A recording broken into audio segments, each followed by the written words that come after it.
What's up, guys? It's time for another topical video. My last one I did on Halloween Ends. I like when I do these videos that I pull from you guys, from like the comments or whatever, from any kind of social media platform. Sometimes I'll pull them from YouTube. But this particular one here, I'm going to pull from X. And I got to thinking because Furiosa came out this weekend. And I'm trying to leave my own bias out of this video. I'm just going to give you, like, I guess, factual data. And according to the factual data, this movie was received quite well by audiences and by critics. And before you go saying Rotten Tomatoes critics are bullcrap, I'm talking about the audience score. You guys liked this movie, okay? And as a matter of fact, it even had, I think, a higher audience rating than Fury Road. So no excuse there. But I guess there's a lot of excuses.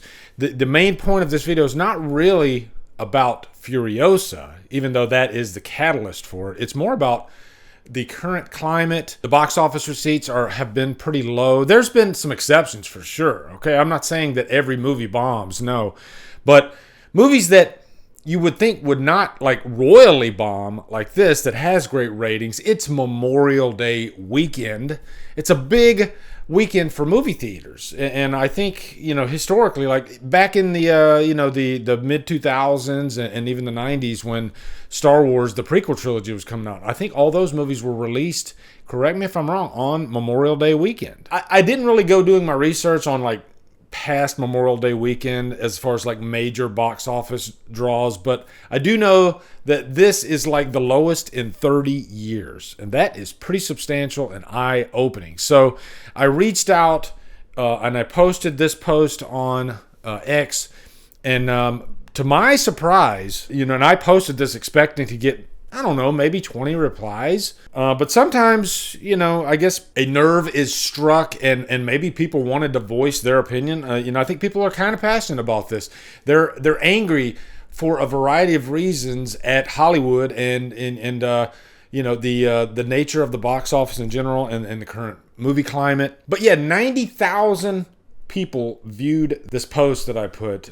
Do you go to the theaters less now than, say, before COVID? If so, why? I'd like to explore this. It's Memorial Day weekend, and Furiosa, a well-rated film, is getting September numbers. And I had 787, as of this screenshot, replies from you guys. 700 and almost 800 replies from you guys. And that is really interesting to me. So I want to read through these, and let's just call this 10 reasons why you think that theaters might be dying, okay? And not to say that you guys think that theaters are dying, but that's just what we're going to call this video. I mean, are theaters dying? Could it happen? Could the major chains go under? You know, I mean, I know AMC during COVID was in deep shit. So in no particular order here, I'm going to start with this one.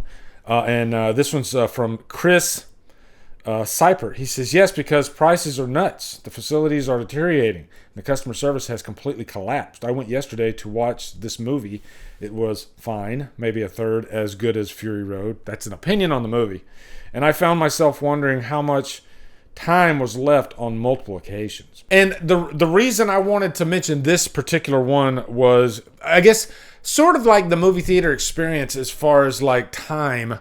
And, you know, being that we get 30 minutes of freaking previews. And I remember back in like the 80s when I went to go see Rocky IV. If I can remember that far back, I remember maybe a couple of trailers were before the movie. You know, maybe like 10 minutes worth, if that. These days, man, you start, your food, your snacks are gone. You force yourself to stop eating snacks just so you can enjoy them during the movie. And that is a major pain in the ass. We don't need 30 minutes of trailers. And these are all trailers that most of us have probably seen online anyway. And then for every movie you go to after, you got to see the same trailers over and over and over again, give or take. So, yeah, that's a good one. This next user, Reese, she says, for me, it's because other people ruin the theater experience. When people can't grasp that, I assume you're the people I'm talking about. She's basically talking about, and I've had this, we've all had this, you have annoying teenagers, or, you have just a variety of reasons. I've had somebody snoring behind me, and it sounded like a lumberjack was jackhammering. Do lumberjacks jackhammer? I don't know, but it sounded very loud behind me, and it's just excruciating. But then you get the annoying teenagers that just want to laugh and talk during the whole movie. The cell phones. You got that guy that just will not shut his freaking cell phone off. My son had this recently. He literally left the theater because he couldn't come to any kind of agreement with this guy. And what do you do? Fight the guy in the theater? I don't know. I mean, you don't want to do that. You don't know who this guy is. So it's just, to spend that much money and to be that disrespectful, it's just annoying, just very annoying. Oh, and I did save this other post, and this will tie into something we're going to talk about later. But Russell Perry and wow. Maybe the men are sick of being insulted by nasty, ugly women. I got a lot. Now, I don't want to say a lot, but there were quite a few. I mean, freaking almost 800 comments. You're going to get some ugly ones in there. I think some people, they get behind an internet wall, and they say whatever is on their mind because they don't worry about being punched in the mouth.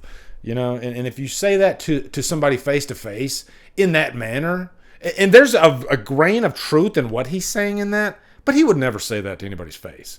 It's just ugly and annoying. Jim King, he says, yeah, I got a lot less, but it's as much personal as it is COVID. COVID made me and my significant other more choosy about what movies we see. She didn't want to see Furiosa. I live too far away from other friends. I don't like going alone. And the theater near us isn't as nice as AMC. So the big takeaway I got from that is COVID. There are some that are still afraid to go to the theater after COVID. I think COVID might have struck a nerve for some people. Some people, they get a little nervous about getting sick. Little kids can, they can get sick pretty easily, and then they spread it through the whole house. So I can understand how people, they might not want to risk it going to the theater. I've always been the type of person that I'll risk it and I'll go to the theater. And I haven't gotten sick from the theater. At least I don't think so. But that is an issue. And for some people, it goes even further. Yeah, Rosemary here, she says, I actually go more now, but I don't really go during opening weekends much more because I'm diagnosed with an autoimmune disorder that isn't in remission yet.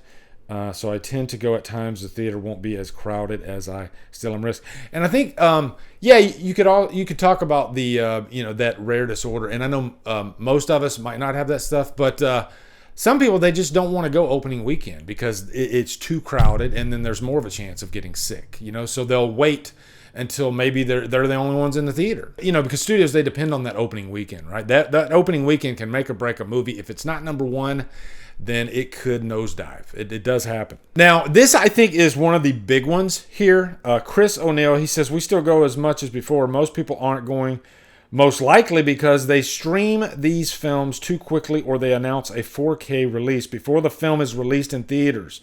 Kind of takes the excitement away. Makes the streaming and physical media windows larger. Streaming is a really, really big reason for this. After COVID, a lot of these big studios like Warner Brothers, they decided that it was a good idea to put the movie on streaming in I don't remember the exact window, but it was within a month. And sometimes 17 days, I think, was one of them. And that is, that's ludicrous. That's crazy to do that, because then your audience is going to be like, especially if they're on the fence, 50-50, they'll just wait that 2 weeks, and that way I don't have to spend all that money, right? I'll just wait the 2 weeks and then I'll stream it at home. And I was just watching John Campia's latest video about Furiosa, and one of the comments really struck me. He was like, I screen capped it here. He says, poor box office plus high praise from critics, audience equals number one on Netflix in 4 months, which is what happened with Madam Web. Madam Web was obliterated. When people watch Netflix, do they really even care about the quality? If it's a big movie, they'll just watch it. And Joe Sixpack, who doesn't really follow the box office that much, that doesn't really know how abysmal movies like Madam Web are, they got a family. Yeah, let's watch that. That could be fun for the family, And so, of course, it's number one on Netflix, right? Next one will be upgrade in home theater equipment. The Dre, he says, my home theater delivers what I need from a theater. Not enough good stories. The Dune movies have been the best cinema that I've seen in a while. Comedies can't push the line for fear of being canceled. That's a good one. Studios are afraid to do anything new. Drake covers a lot of ground in that post, actually. But the big takeaway I take from that post is our home theaters are really, really nice these days. I just ordered a 65-inch OLED TV yesterday, and I can't wait to get it. It's going to come in the mail on Wednesday, in the middle of the week, something like that. But yeah, this is just a great example. You got these great sound systems, the sound bars, beautiful TVs. 85-inch TVs can be had for around $1,000 now. That's just more of an incentive to not go to the theater, because remember back in the the 80s, 90s, in the CRT days, and you had the little box TV, 19-inch TV, 25-inch TV.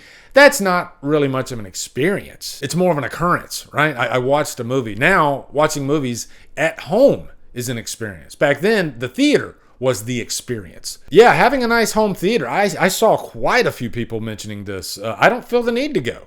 Next one, cost. This is from MC June Grand. He says, I haven't gone to the theater since August last year. It has become way too expensive and time consuming.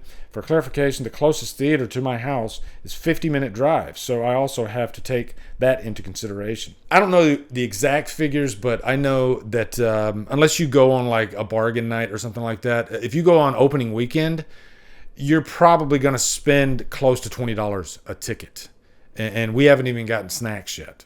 And the snacks, it's insane how much they charge for popcorn and sodas. You can spend like freaking $6.99 on a large soda, and after it's all said and done, you got nothing to take home with you. Just the experience. But and we just get used to this, right? What I would say about theater, if you like going to the movies, if I can throw something like some advice at you guys, if you like going to the movies, definitely get on theater subscription programs like A-List, Regal Rewards, or whatever it's called. Regal has their own. I think any major theater has their own, and you pay I think now it's like $25 a month.